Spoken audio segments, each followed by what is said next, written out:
Bu o'sim bir paytlar bahorning ilk chechaklari kabi nafislik va orzu-umidlar bilan to'la edi. U ota-onasining erkasi, mahallaning eng odobli va eng go'zal qizlaridan biri bo'lib ulg'aydi.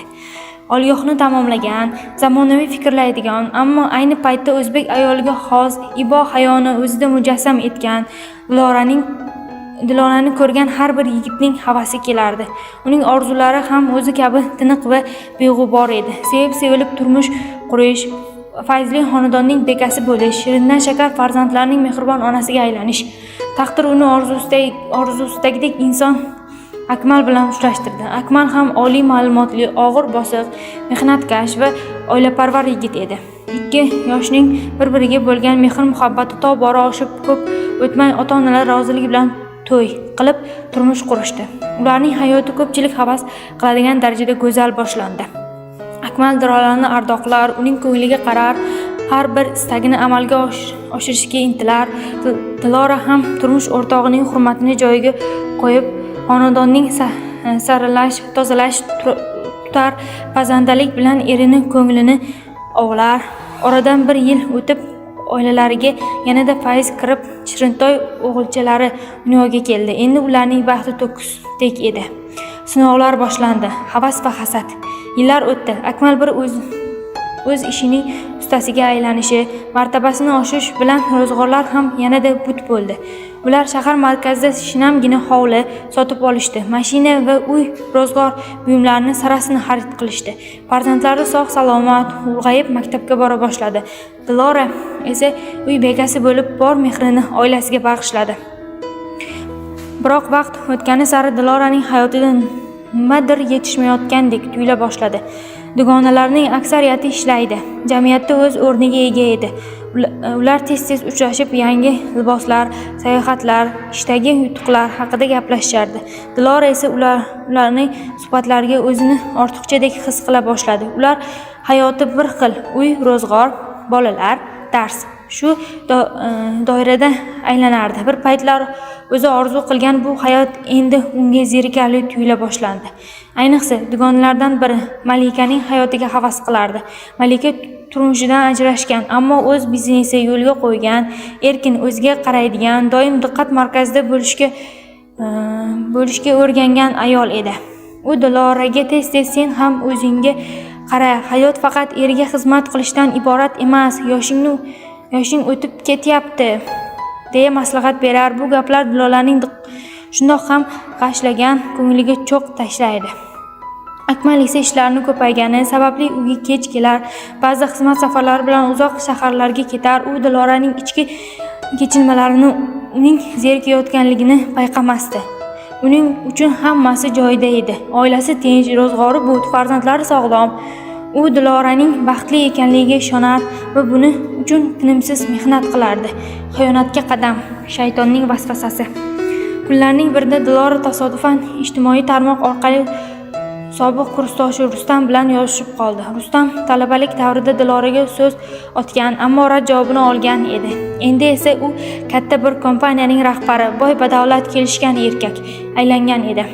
Ularning suhbati oddiy hol-ahvol so'rashdan boshlanib, asta-sekin chuqurlashib bordi. Rustam Diloraga tinimsiz xushomadlar qilar, uni aqli va go'zalligiga maqtar, shunday ayolning uyda o'tirib qolganini afsuslanishi aytardi. U Diloraning zerikkan qalbiga malham bo'ladigan so'zlar topib gapirardi.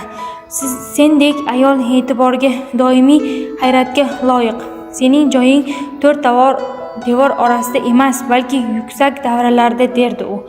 Bu so'zlar Diloraning o'ziga bo'lgan bahosini oshirar, uning uxlab yotgan nafsini uyg'otar. U endi eri Akmalni o'tmishda qolgan zerikarli inson sifatida ko'ra boshladi. Rustam esa uning uchun yangi yorqin va hayajonli hayotning ramziga aylandi. Rustam uni uchrashuvga taklif qildi.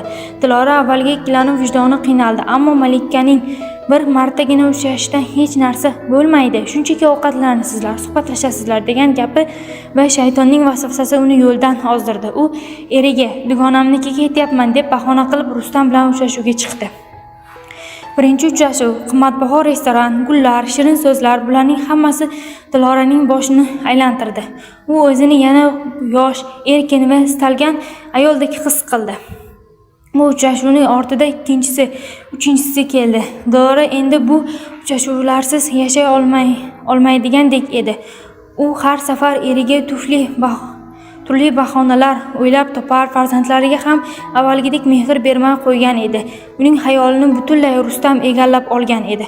Ularning munosabatlari tez orada yaqinlashib ketdi. Dilara o'zining oilasi, eri va farzandlari oldidagi burchini unutib, xiyonat botqog'iga boshi bilan sho'ng'idi.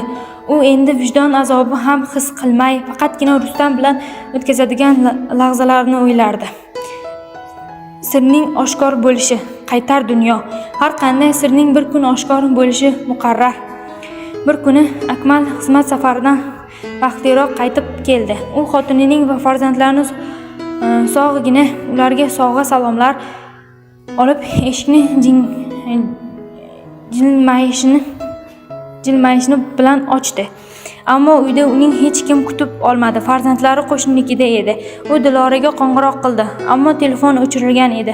Xavotir olgan Akmal uni dugonalardan surishtira boshladi. Malika ham turli bahonalar bilan uni aldagani urindi. Shu payt Akmalning telefoniga notanish raqamdan xabar keldi. Xabarda Diloraning begona erkak bilan mashinada o'tirgan aks etgan surat va ular uchrashuvdagi manzil bor edi. Akmal avvaliga bunaqa ishonmadi.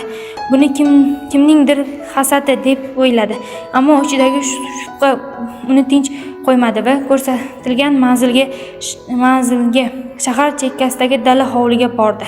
U yerda ko'rgan manzarasidan Akmalning dunyosi ostin-ustun bo'lib ketdi. U o'zining suyukli rafiqasini, farzandlarining onasini o'sha Dilora esa yolg'izlikda va pushaymonlikda qaradi. Uning go'zalligidan asar ham qolmadi. Ko'zlarida nur so'ndi. U endi faqat bir narsani orzu qilardi.